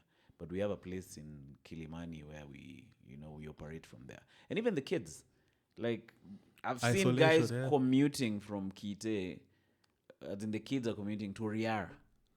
Hey, that's far. Yeah, the kids are being picked at 4. That's far. Like, what the heck is that? Man. Even here in Nairobi, guys, I feel like you should look for a house I mean, a school near where you're... My friend, who's a very good friend of mine, is father of 2 boys. He was saying how he doesn't understand why people would take their kids far from home. man. I'm gonna find a decent school near crib, bro. This thing party, they are going across the county. Manze. It doesn't make sense. So we've been sold to that thing for nunua shamba, nyumba ni yako, utakuwa unatoka kwako, hakuna mtu atakuwa anakusumbua, which is true, but man, the quality of life may screw you guys up. And also, life is not linear. You know, banks are not good people. It's not that they are there, oh, we just want to help you. A mortgage, like when they size you up based on your salary and they're like, we can give you this much, they know they are betting on you defaulting. Yeah, especially they know 25 to 40. I say, because life is not one track at it. Right now I earn this much, so for the next 25 years, life doesn't work like that. So, and a lot of banks are betting against you. Yeah. So, why is it so many guys start paying a mortgage and at some point wanashindwa? That's the model. And the house goes back to... Yeah. But is there a way we can own homes without going through mortgage, especially in the city?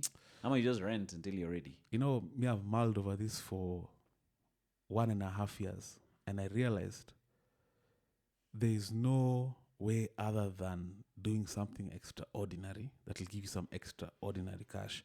So it's not going to be a salary that's going to allow you to penetrate that other level of society. You have to do something remarkable that will give you that financial freedom. So by the time you're buying a house, cash. How much is this house? $1 million. Yeah. Cash. Or you're buying land in like nearby. Yeah. But there's a buddy of mine who does transportation. The guy bought some nice land huko Thome. And these things are, and I keep telling even the audience, it's within our reach. It's for us to take.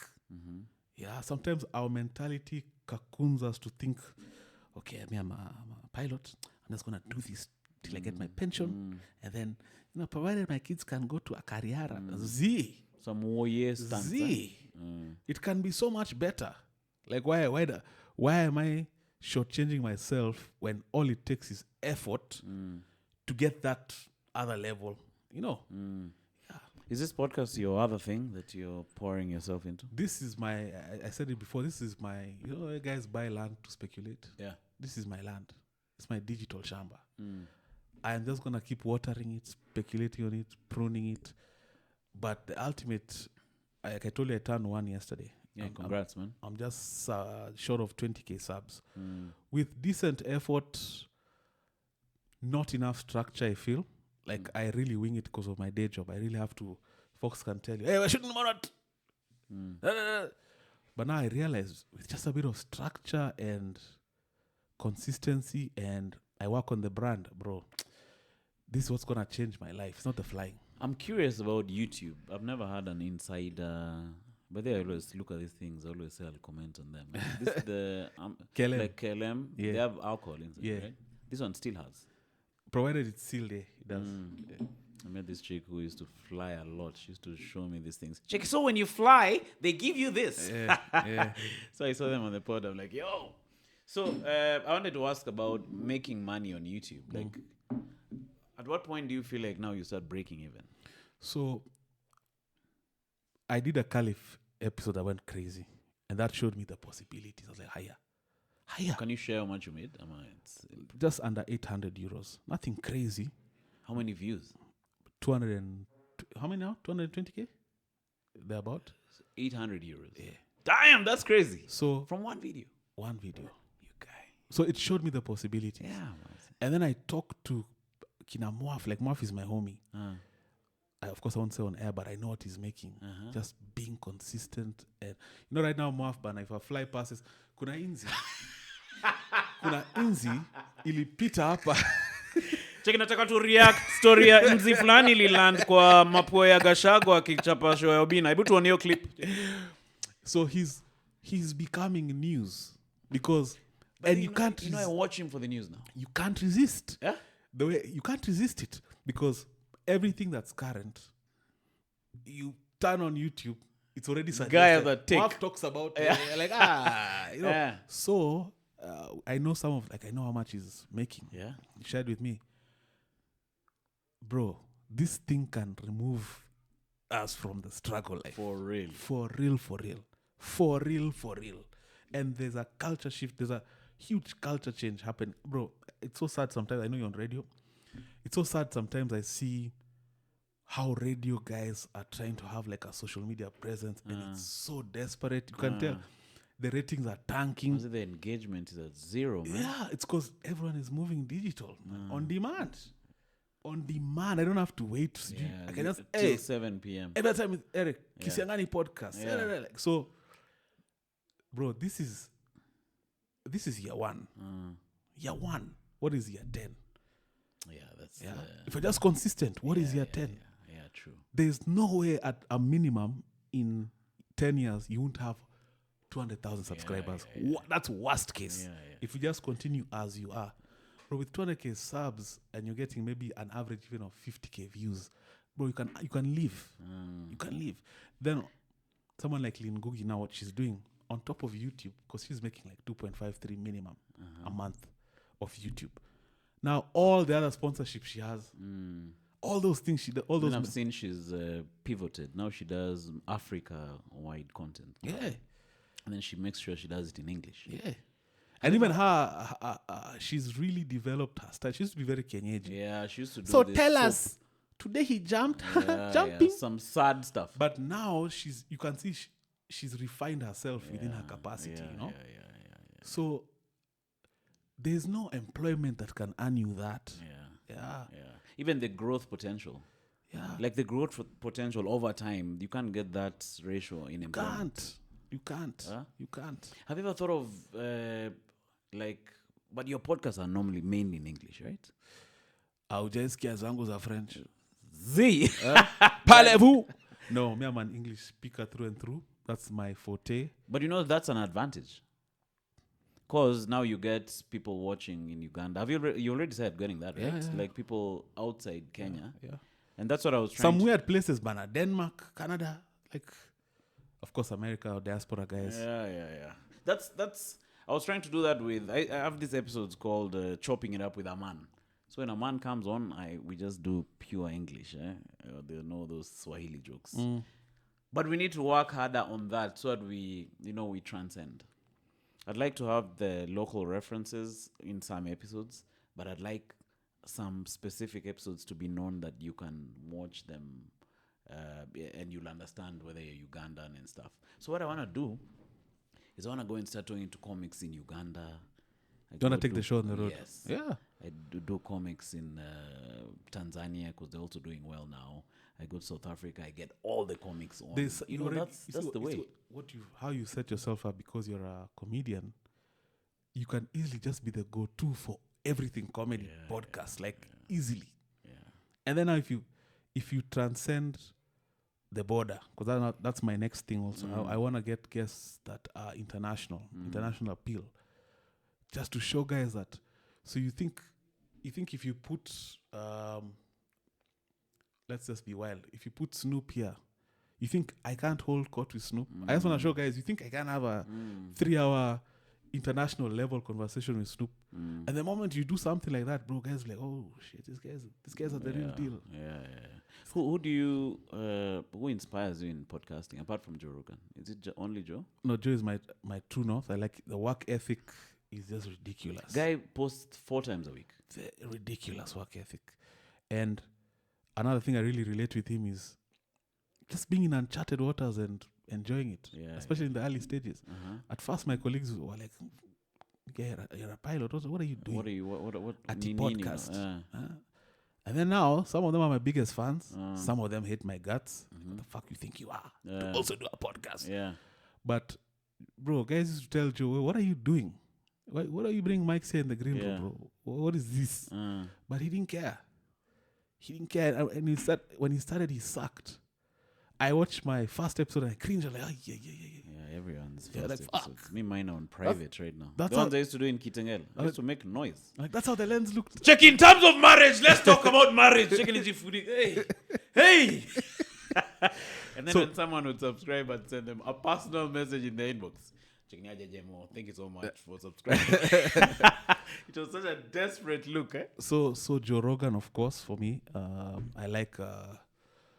He's not a podcaster per se, but he's been on many podcasts, and of course Rockefeller, Dame Dash.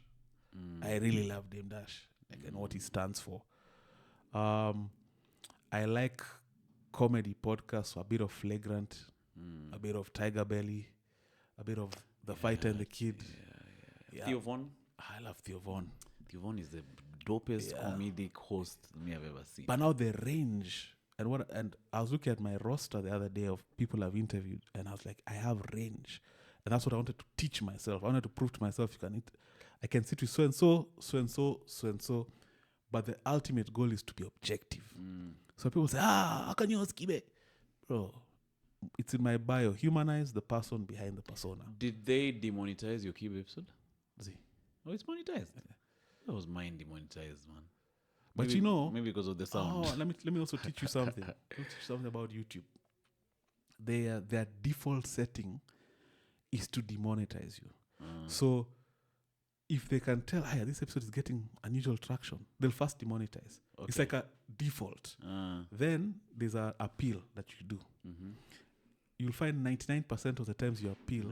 I've done that a few times. They just give you back. So I'm like, you guys are just trying to take my tunes. But sometimes they give you back, then views demand. So you've lost out a lot already. Really? Yeah. I feel like it takes less than 24 hours. Like 5 hours, 6 hours, they've already. So their default is like, let's save the company money. If this guy doesn't appeal, it's our win, his loss. Yeah. But when I saw, I tell you, when I got a lot of psych in regard to this career of podcasting, when I saw Trump doing that podcast circuit, I'm like, we've made it, baby. Today is what? Today is 18th. 17th.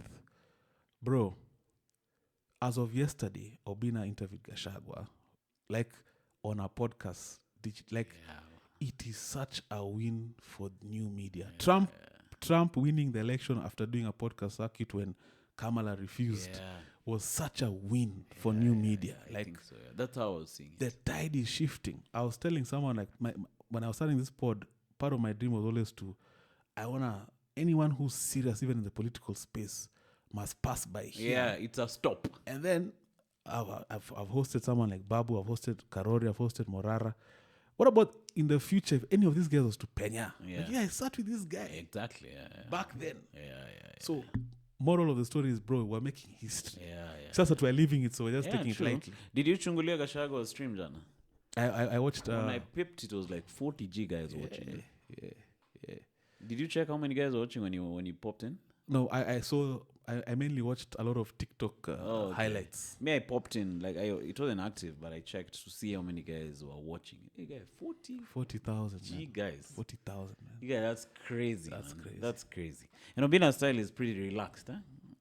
It's pretty Kenyan-esque. Yeah, it's not very so he's found a sophisticated. Niche. Yes, he's found a niche that can feed 56 million guys. So he's not going to starve ever. And then his work ethic is crazy. Yeah, I think the work ethic is where he's at. He's a pusher, you know? Yeah, there's something I wanted to share with you. Today is 17th. It's a month since I drank last. Well done. Yeah. Are you on a sobriety journey? Yeah. So it's a month. And it's amazing. I was thinking about it on my way here. I'm like, it's a month. And that's when I'm going to this spot with. There's something you said when you left the studio that day. You said, hey, you should try it. Try being sober. There's so many things you can get done, when you wake up in the morning. I'm like, that's... Like, it's stuck in my mind. So there's a day I was like, let me just quit drinking. Well done. But for me, I've never been a drinker. Even if I drink, I used to be... Guys know these guys are lightweight. But I feel like on the pod, it started becoming a bit too much. Like all the time we'd meet, we'd have a drink and... It was becoming a crutch. Initially, I was like, hey, why the heck are these guys drinking? Like, see, to never pick a story, bila drinks. So it reached a point where it became now part of the culture of the pod. Drink champs. Yeah, so I'm like... So even me, I became those... Oh, tunakunywa nini leo bana? Which to me was strange. Like looking outside in, I'm like, hey, bana, since when did you... Do you know when I go back to month 1 of sobriety, post-rehab, just waking up on a Sato fresh as fuck. Yeah. Like I was thinking about it today in the morning. I'm like, I've woken up. Fresh. I've driven here. Like, Kite is far. So the thought, you know, that fatigue of even thought of the trip. Yeah. So if you combine that now with drinks, you miss out on many morning opportunities. Yes, and it most people end up operating, even gifted people, at 60% because of booze, because a lot of your downtime, you're relaxing or recovering. You're drinking or you're recovering. Yeah. I see that a lot in my industry. So guys don't use their free time for anything other than pints. And because maybe perhaps you're still paying bills, your people in school fees is sorted, you're giving yourself a fake pat on the back. Me, I've never had more success than when I quit booze, bro. That was literally the thing that was holding me down. Yeah. Literally. Yeah, man. It's been quite a nice... And then I sleep. Because you see, if I on a podcast every single day, which I was doing initially in the start of the year, if you are going to now be drinking every single day, like, what the heck? I remember, like, is it a drink-based pod? I remember even on Drink Champs. You know Drink Champs? Yeah. Kinanori. Yeah. Put Drink Champs on the screen. So at the time Big Sean was there, and he's like, yo, how often you do this? He was asking Nori, like, you can't do this regularly. Yeah, you can't do that daily. This is not good for your body. And then now Nori, off the time he was being interviewed, was saying some of the tricks he uses. He drinks champagne. You know, like he'll put champagne. He'll be drinking hard liquor the whole time, like he's pretending he's... Because you cannot... But you know, you grow into it, right? Like you'll start with the champagne, but eventually be like, let me just do something. Watch any pig drink. Yeah, but I watch any pig whiskey. I also thought about the same thing when I saw Shannon Sharp, because he does the same thing, right? He has this Le Portier. Yeah. So let's have a drink, man. Let's toast the drink. What do you think? What do you think about what happened to him? I think he should chill, to be honest. I feel like he's enjoying some freedom in his old age. Not those ones of New Pena. I have money. I was successful pod. My career was successful. I'm alone in the digs, so I can just do whatever I feel like. You fly too close to the sun. I feel like there are rules on every level, whether you like it or not. Like every level you reach in life, you can think you've reached a place where you can't play by the rules, but there are rules there, whether you observe the rules or not. That's what's happening to Diddy. Like he thought he'd reached a level of notoriety where he can do whatever the heck he wants. And I think he got away with so much for so long because of money. Yes, that's what I'm saying. But now it catches up. Then but you get 56 and 19. You guy ask for it's a bit weird, eh? But what if he gets one 19-year-old? That would be better, right? How old are you? You're 40? I'm 43 right now. Can you date a 19-year-old? Okay, I don't think so. Like, it's weird. No, for me, what's weird Form is 4. the shifting from, this chick to this chick to this chick to this chick. And that's what Monique was trying to say. Yeah. And interesting. Get a nice old lady, love her folds and her curves and whatever is wrong or right with her, and stick with it. But that formula for hapa, you're gonna attract some ratchets. Hey, but you guys was wiling, man. Have you read about those freak-offs? You guys, I was listening to something, Jana, packing nut on himself. Yeah, bro. You saw that clip? Your academics, bro. Even I love academics. You guys, no one likes nut. But see, this guy was saying he's gay for. But you guys, man, he was there for the gay. Weird. No, that guy was crazy, you guys. Depraved. That he filled the whole what do you call this? Tub. Not a tub. A blow up. A swimming pool. Yeah, with baby oil. And then told Cass to jump in there. This guy's like a maniac. Yeah, he was crazy. And that's what I'm saying. There's no level you reach where you can operate without rules. There's just a system which you have to follow, whether you're on, Shannon Sharp's level or whether you're starting out.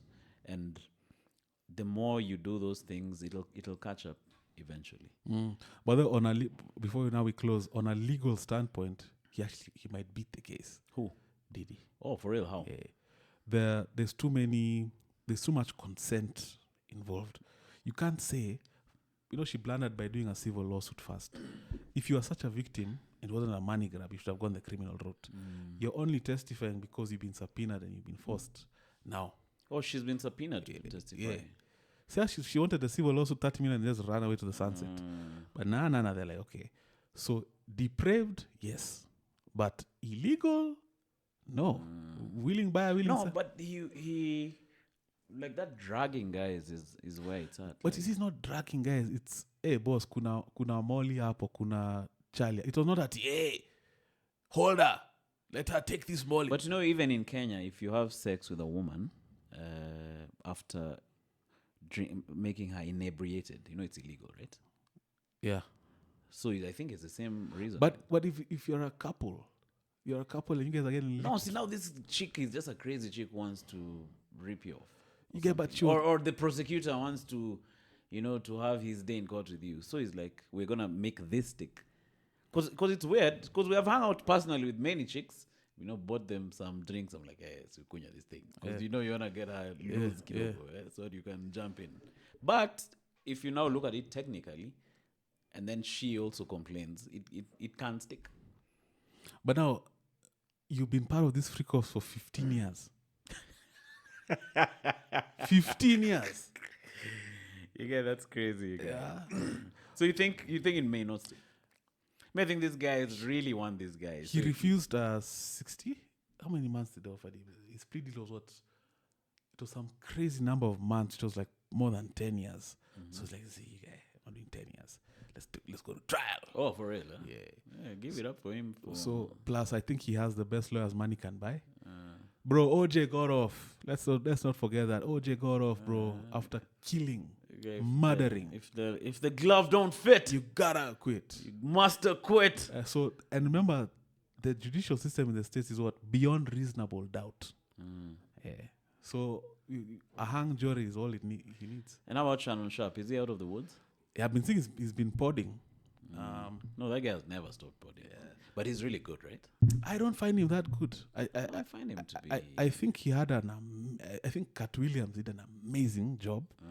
And ever since, there's no interview I've watched of his that's been outstanding, to be honest.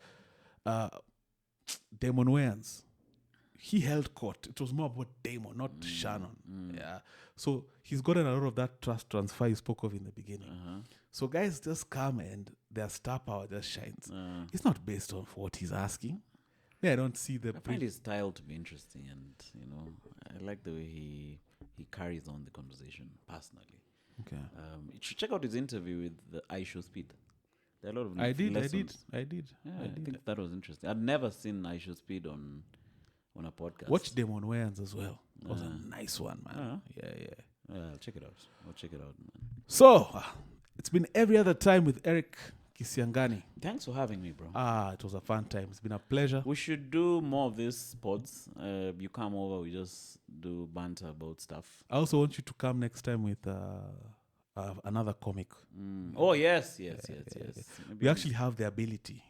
We can set up a mic there. Yeah. No, that's good. I can come with Bash. Yeah, sure. That would make for a fun convo. But have him on his own first. Okay. Yeah. And keep doing what you're doing. What are you guys up to with this guy? Is it called Saj? Saj of Coffee Pump. You guys are doing some good stuff, man. Just friendly collaboration, man. Yeah, those things are fun to watch, eh? Yeah, just uplifting each other, trying to see what sticks. He has his strengths, I have my strengths. And we're just trying to grow this thing. And then even with Kibe in the mix, it also brings in other angles. Yeah. It feels like hanging out with friends over coffee. That's what it feels even like. This has felt like that. Like this episode has felt... I initially was trying to do the interview thing, but then it just became a conversation. Those are my favorite. Yeah, those are the best. Yeah. Those are the best. Taya, let me let you close before I start a new topic. Maybe you can just say something to... plug yourself. Please subscribe to the Kisiangani podcast.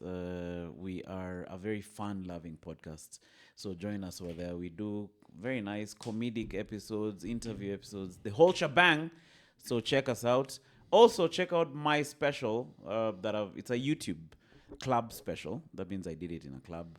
It's called Off the Cuff. I'm doing a lot of crowd work and many nice beats hapo ndani. Utacheka yako yote. So kimbia hapo. Umekimbia? Kimbia kauja kimbia. Ladies and gentlemen, Kisiangani, every other time with Eric. It's a wrap.